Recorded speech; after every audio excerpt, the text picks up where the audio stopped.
What's going on, everybody? This is Benjamin Bakshwa here, back with another F122 video. Today we're looking at the featured event for this week's weekly event. Actually, it's not this week, it's 2 weeks, but you're playing as Zhou Guanyu in the Alfa Romeo at Singapore, looking to go from P11 to P7. And you saw a little bit of what I changed with the setup at the beginning there. This is just a time trial setup, so I lowered the wings by 2 in the front and 2 in the back just to give me a little bit more speed, just because 50-50 just is really slow. Although I think you can still beat this with 50-50 wings anyway.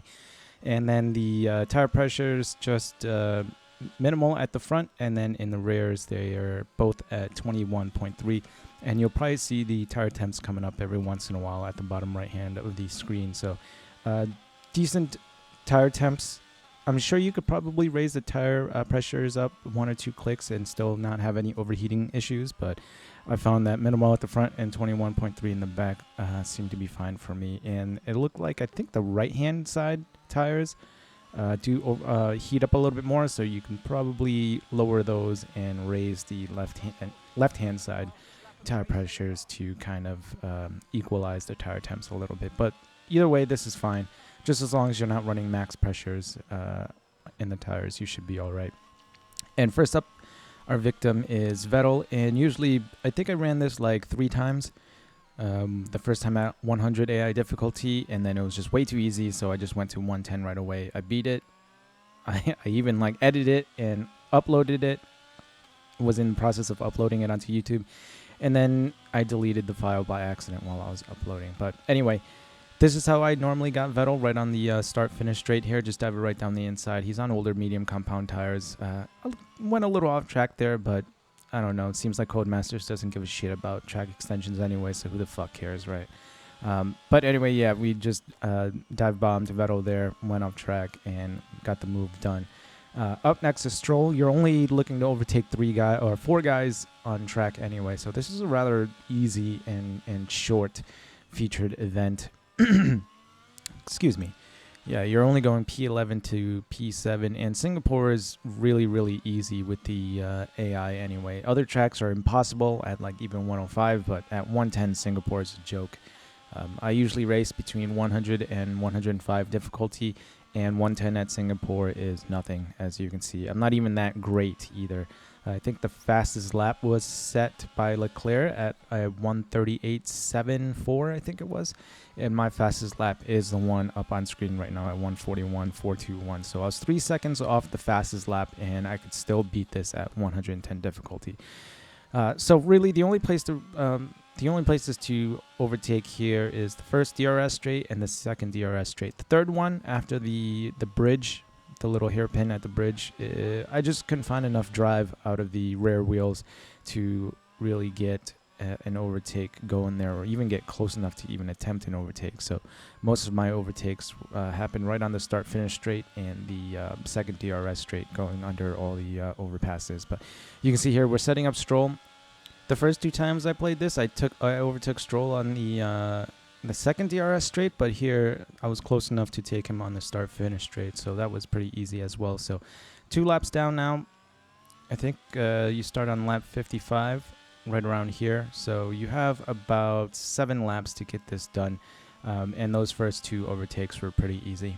So we jumped ahead to the next lap. I think this is right about the middle of lap 58, as you can see on screen. It doesn't even take that long. I think Alonso and Bottas were about 2.5 seconds in front of us, and it only took us 1 lap to really catch up to these guys here. So like I said before, Singapore against the AI, even at 110, is really easy. So I do encourage you guys, if you are racing at like 100 or 105, to just put it up to 110 and give it a shot, because you'll probably do a lot better than you expect. And those of you that are like racing in the 90s, or actually just whatever difficulty you normally race at, I would just recommend raising the difficulty by 10 points and see how well you do, because Singapore is a pretty easy track.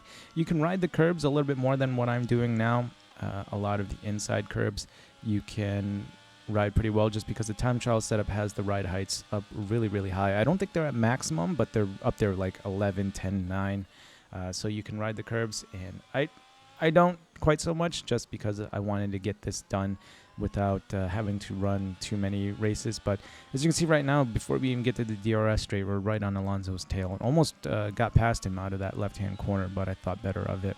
Very little battery in the car right now. Singapore is not really great for harvesting battery, but I'm so close, and the AI just doesn't bother to defend. We get really, really close there, but we don't make any contact, which is good because getting a warning for making contact does affect your score at the end of this also.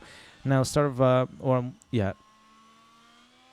midway through lap 59 here with about 2.5 laps left to go. We have Bottas out in front by about 0.8, but again, this shouldn't be too difficult anyway. He's within DRS right now. We'll get DRS going down this straight here right after the bridge.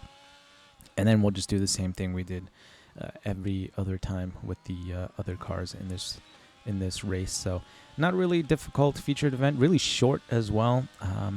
Only 7 laps at Singapore at one of the easiest tracks. The Alfa Romeo is not super quick though, so it is a little bit difficult. You might have to play around with the setup a little bit, just because this setup is meant for equal car performance in time trial.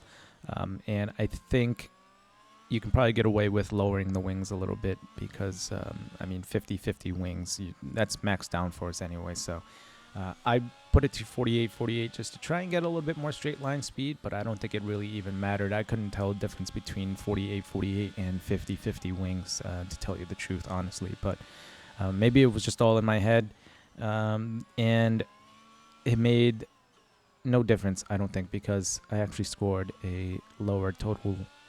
I got a lower total score in this run than I did the first run at 110, which I beat it at. So as you can see here now, catching up to Bottas. I thought he was going to go right, so I went left, but he ended up staying right where he was, which kind of gave us a little bit of contact. We didn't get a warning, though, which was nice, and I managed to keep it on track as well, even though Cody's doesn't give a shit about track extensions or anything like that in these featured events. So, yeah, that's about it, guys. Just going to skip now towards the end of the race here, and you have actually plenty of time to get this featured event done because unlike regular weekly events and featured events, this one, Cody's gave us 2 weeks to do it. So as of today, you still have like 11 or 12 days to finish this. And again, it's not going to be that difficult anyway. So put the difficulty as high as you can possibly make it and give it a shot. And you'll probably surprise yourself with how well you can actually do.